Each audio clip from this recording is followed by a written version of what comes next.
On m'a déjà dit, tu t'investis trop pour les animaux. Tu devrais mettre cette énergie dans une cause plus utile, plus humaine. Et si défendre les animaux était aussi une manière de défendre les humains et inversement? Et si je te disais que défendre les animaux, ce n'est pas fuir les vraies luttes sociales, mais au contraire, une façon d'y participer pleinement? Aujourd'hui, j'ai envie de t'emmener avec moi dans un épisode un peu différent. Un épisode qui explore un lien qu'on fait rarement ou qu'on tourne souvent en dérision, le lien entre féminisme et cause animale.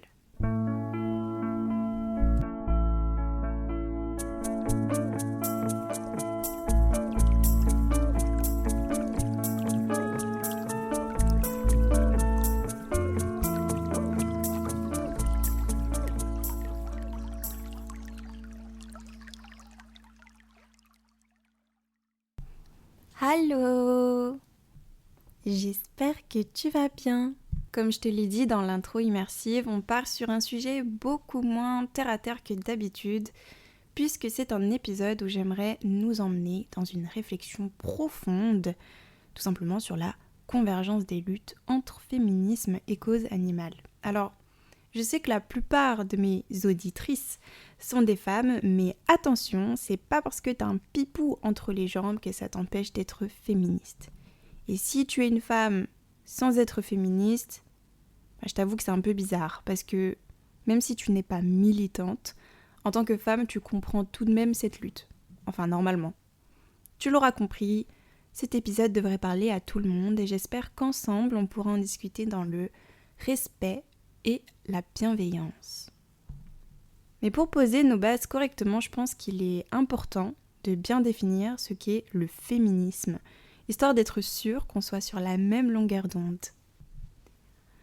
Alors, selon la définition du Larousse, je cite « Le féminisme est un courant de pensée et mouvement politique, social et culturel en faveur de l'égalité entre les femmes et les hommes. » Ici, on parle donc d'égalité et pas de supériorité, on est bien d'accord, parce que je trouve qu'il y a quand même beaucoup de femmes qui ne se prônent pas féministes parce que je pense qu'elles connaissent tout simplement pas la définition et partent du principe, forcément vont toujours dans les extrêmes, que les féministes en réalité c'est des extrémistes, c'est les fémènes par exemple, et donc forcément ça biaise notre positionnement par rapport à ce mouvement, mais le féministe c'est bien en faveur de l'égalité entre les femmes et les hommes. Maintenant que ça s'est posé, qu'est-ce que la cause animale ? En fait, la cause animale, elle regroupe des initiatives et des mouvements qui visent à améliorer les conditions de vie des animaux. Et attention, je précise ici, tous les animaux, pas seulement ton chien ou ton chat, en combattant leur exploitation et la maltraitance. Bon alors, je vais t'éviter ma propagande végane, mais il faut comprendre ici que ce champ d'action inclut tous les animaux, donc que ce soit le bétail, les animaux domestiques ou autres. Et en général, on parle ici de la défense de leurs droits, la conservation des différentes espèces et la promotion de pratiques éthiques dans les secteurs comme l'agriculture, le divertissement et la recherche scientifique. Et d'ailleurs, en ce qui concerne la recherche scientifique, c'est bien dans ce secteur que les choses ont commencé à bouger, mais on s'en parle un petit peu plus tard. Maintenant qu'on a solidifié nos bases, on va pouvoir se lancer dans le vif du sujet. Quand on plonge dans l'histoire des luttes féministes, on tombe très vite sur des femmes qui, en plus de défendre leurs droits en tant que femmes, défendaient aussi ceux des animaux.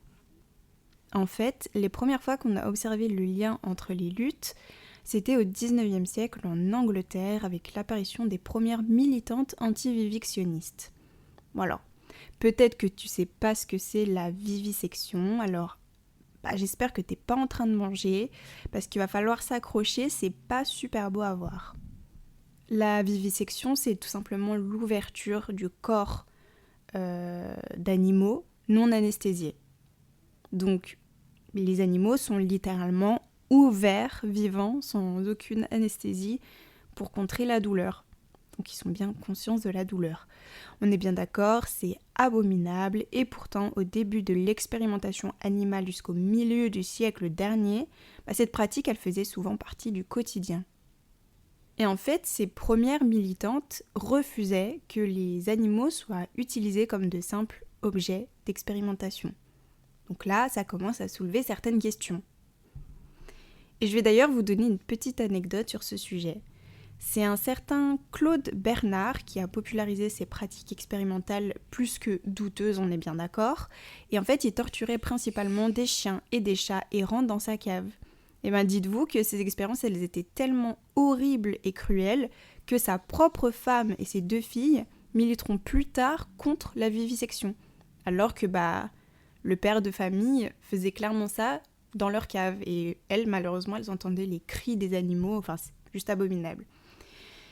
Et puis tiens, encore des femmes qui se battent pour un monde moins cruel, toutes seules face aux hommes. C'est alors poser la question, pourquoi ce combat les touche autant ? Et personnellement, moi je pense que c'est parce qu'elles voyaient une similarité avec leur propre lutte en tant que femmes dans une société patriarcale. Et c'est comme ça que s'est créée une sorte de solidarité entre les opprimés. Il y a cette citation tirée d'un petit roman de l'époque qui s'appelle Sakatou, mémoire d'un petit chien, où c'est une femme qui s'adresse à son chien et je l'ai trouvée très très percutante.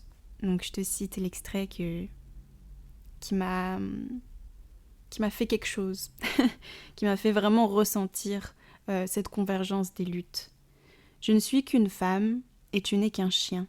Nous représentons des espèces inférieures au sexe masculin. Et si cette phrase, je la trouve particulièrement percutante, c'est parce que je la trouve tristement vraie. Et c'est ainsi qu'un lien très spécial s'est créé entre les animaux et les femmes. Finalement, tout part d'une histoire d'oppression partagée. Et puis, il y a aussi eu Marguerite Durand. Peut-être que tu la connais déjà. C'est une pionnière féministe et fondatrice du tout premier cimetière animalier à Asnières-sur-Seine. Pour elle, rendre hommage aux animaux, c'était aussi une façon de dire nos émotions ne sont pas ridicules, nos attachements comptent. Et tout ça, je trouve que ça montre qu'aimer les animaux, c'était aussi un geste politique. Et prôner son amour et la défense des animaux, c'était un geste politique. Moi, sur ce sujet, purée, mais je compte même plus le nombre de fois où je me suis sentie rabaissée ou jugée parce que je prenais, entre guillemets, trop à cœur la cause animale.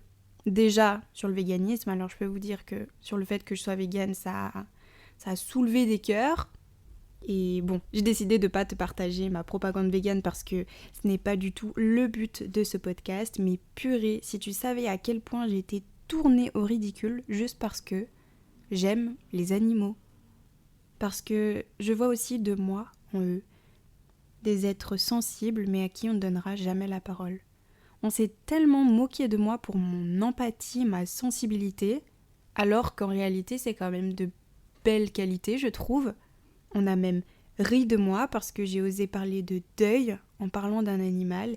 Et ça, je peux te le dire, je pense que j'ai jamais été aussi blessée de toute ma vie que lorsqu'on a tourné ma peine en dérision. Et d'ailleurs, je m'en suis jamais remise, moi, de ce deuil. Et puis, on se rend aussi compte que l'antispécisme et le féminisme ont une même racine. Au cas où tu le savais pas, le spécisme, c'est un préjugé ou une attitude de parti pris en faveur des intérêts des membres de sa propre espèce et à l'encontre des intérêts des membres des autres espèces, du coup. Par exemple, moi, je suis antispéciste. Et ça veut dire que, à mes yeux, ma vie n'a pas une valeur plus importante que celle d'une vache ou d'un cochon ou bien même d'un papillon, par exemple. Prenons Marie Huot. C'était une poétesse militante pour la liberté des femmes. Et désolée, il y a Milo qui est en train de faire des galipettes dans un carton, je crois. Donc on était sur Marie Huot, qui était une poétesse militante, pionnière du contrôle des naissances et fervente défenseuse de la cause animale. Pour vous donner un exemple de qui elle est, elle sera la première femme à s'interposer face à une vivisection d'un singe. En fait, elle va tout simplement agresser le médecin qui est en train de dévivanter un singe sous les yeux de spectateurs. En fait, elle va l'attaquer, elle va l'agresser avec son ombrelle. Donc voilà, je trouvais cette anecdote plutôt sympa. Elle aussi, elle disait que le sexisme et le spécisme sont deux formes de domination issues du même système. Donc un système qui est patriarcal, capitaliste et surtout hiérarchique. En fait, le sexisme exploite et contrôle les femmes et le spécisme exploite et contrôle les animaux. Donc en fait, on a littéralement la même chose. Et dans les deux cas, on nie l'individualité, on instrumentalise les corps et on invisibilise la souffrance. Et c'est exactement ce que j'ai ressenti en lisant Assise debout couchée de Ovidie. En fait, c'est ni plus ni moins que la lecture qui m'a inspiré cet épisode. Et ce livre, il m'a marqué parce que il parle du corps, du consentement, du pouvoir et de la façon dont une femme peut être vue comme à disposition. Et forcément, ça m'a fait penser aux femelles dans les élevages, aux corps reproducteurs, exploités, vidés et réduits à ce que les hommes veulent bien d'elles en fait. Alors, attention, je ne dis pas que tout est identique, mais je trouve quand même que les mécanismes sont quand même très similaires. Et peut-être que les interroger ensemble, ça peut nous faire avancer. Dans son livre, Ovidie, elle aborde plusieurs aspects de cette convergence des luttes. Donc je ne vais pas tout te citer ici, mais de toute façon, tu trouveras son livre dans ma reco-lecture du vendredi. Mais elle vient par exemple faire le parallèle entre l'hypertype chez le chien et les standards de beauté imposés aux femmes. Donc l'hypertype, si tu ne sais pas ce que c'est, je ferai une vidéo dessus, mais c'est exagérer des traits par la génétique des chiens. Par exemple, les nez trop retroussés, ou par exemple sur les chiens comme les chihuahuas où le cerveau n'a pas assez de place pour se développer correctement. Voilà, ça c'est de l'hypertype et j'en ferai une vidéo, donc t'en fais pas, j'irai plus en détail sur mon explication de ce que c'est. Elle dit, je cite, « Les femmes et les chiens ont ceci en commun, qu'ils sont victimes des canons de beauté, variables au cours de l'histoire et des cultures, mais avec cette constante qui consiste à prendre le contrôle de ces corps et de les faire souffrir. » Ce qui résonne effectivement très bien avec l'hypertype imposé aux animaux, parce que, comme je te l'expliquais, ces critères esthétiques qu'on impose à ces animaux, c'est en réalité beaucoup de souffrance pour eux. Par exemple, pour les nez retroussés, ils respirent pas correctement, il y a des langues qui sont trop longues, etc. Et tout ça, ça peut justement mettre en danger la vie de l'animal. Et donc, je trouve que ça résonne vraiment bien avec l'hypertype imposé aux animaux. Et la fameuse phrase qu'on dit aux femmes, lors d'épilation, par exemple, de chirurgie ou je sais pas quoi, mais il faut souffrir pour être belle. Mais belle aux yeux de qui en fait ? Donc voilà, elle compare également les insultes sale chien et sale chienne. En fait, l'un veut dire qu'il ne couche pas assez et l'autre qu'elle couche trop. Donc on a encore ce rapport qui est trop inégalitaire sur la perception qu'on a des hommes versus celui qu'on a des femmes. La femme, elle doit être humble, modeste, et elle ne doit pas coucher avec trop d'hommes. Par contre, les hommes, c'est tout l'inverse. C'est quand même... je veux dire, juste cette dimension au niveau des insultes. On peut ressentir ça, je trouve ça fou. Elle pointe du doigt aussi le fait que l'empathie et l'amour envers les animaux, il est tourné en dérision, comme je te disais tout à l'heure. Et ça, en fait, c'est par les hommes. Et donc, elle dit, je cite, « On considérera que ces préoccupations relèvent de la décadence petite bourgeoise, une fantaisie pour amuser ces dames à chien-chien, une sensiblerie ridicule, voire un trouble psychiatrique, puisque jusqu'en 1893, l'affection exagérée pour les animaux fera partie du guide pratique des maladies mentales. Donc ici, on est clairement en train de dire les femmes sont folles parce qu'elles ont de l'empathie et ressentent de l'amour, de la compassion pour des animaux. Et ça, c'est des statements qui sont faits par des hommes. Mais vous vous rendez compte quand même que avoir de l'empathie pour des animaux, une affection exagérée, déjà exagérée selon qui a fixé une norme pour ça, mais c'était considéré comme un trouble psychiatrique. Je suis désolée, moi je suis sidérée, c'est hallucinant je trouve. Mais moi je me suis demandé, parce que comme je te le disais tout à l'heure, on s'est beaucoup moqué de moi par rapport à mes combats, pourquoi en fait ce lien, il dérange autant. Ce lien entre féminisme et cause animale. Pourquoi il est autant tourné en ridicule? Pourquoi ça dérange, ouais? Pourquoi ça dérange tout simplement? Et je pense qu'on connaît tous cette image de la vieille avec ses chats, un peu cinglée, un peu seule. Et en fait, je trouve que cette image qu'on a mise là sur la femme avec ses chats, c'est pas innocent. Parce que, on est d'accord, défendre les animaux, c'est être dans l'émotion. Sauf que, on vit dans une société qui valorise le rationnel, tout ce qui est logique, ce qu'on appelle souvent en fait le masculin. Et être dans l'émotion, c'est vu comme un défaut.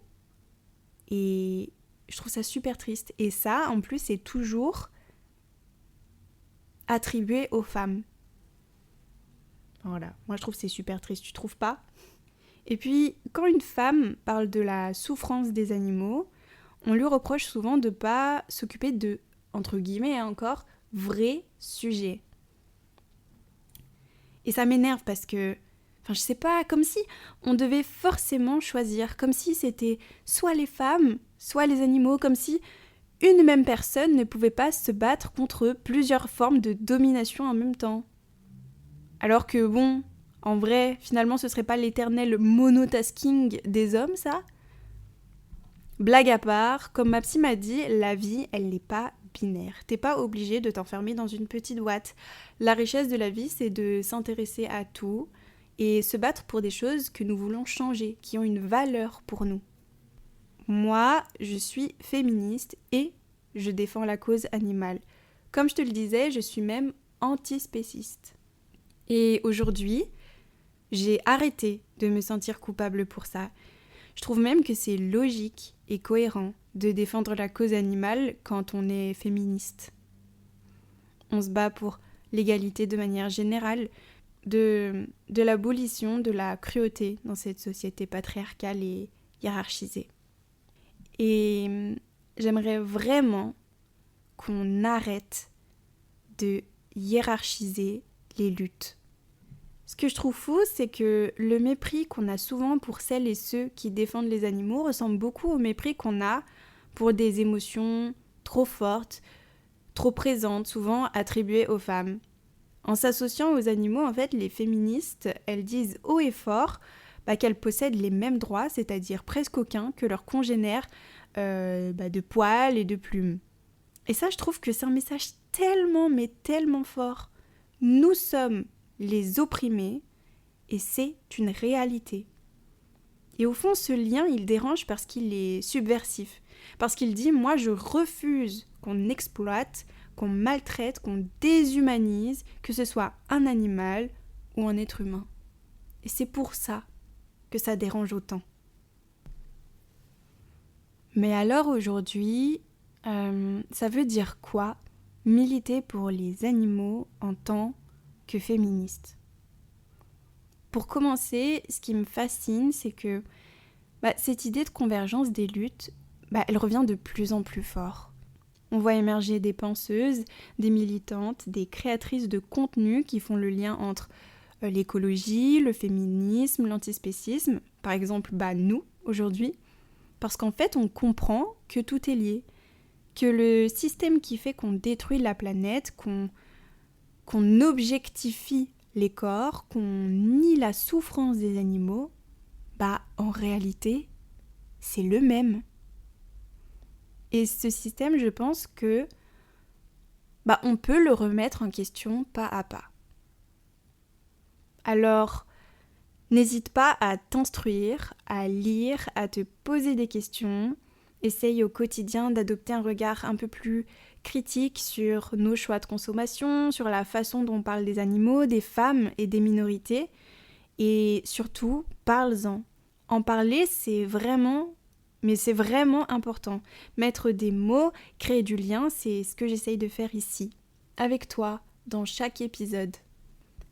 Alors voilà, si tu t'es déjà senti trop sensible, trop engagé, trop attaché à ton chien, ton chat, ton hamster, ou la cause animale en général, cet épisode il est fait pour toi, parce que tu n'es pas seul, parce que cette sensibilité que l'on a, c'est une force et nous sommes tout à fait en droit de ne pas accepter ce qui vient à l'encontre de nos valeurs. Et c'est ce que je prône tous les jours, moi, en étant végane. C'est en fait ma manière à moi de lutter.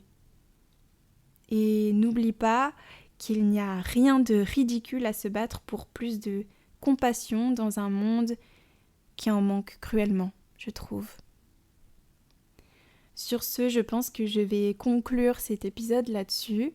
C'est un épisode qui était plus court que d'habitude parce que, comme je le disais, on n'était pas sur un sujet très terre-à-terre, mais plutôt un épisode plus philosophique, plus axé sur la réflexion. J'ai pas parlé de chien ou de chat en particulier.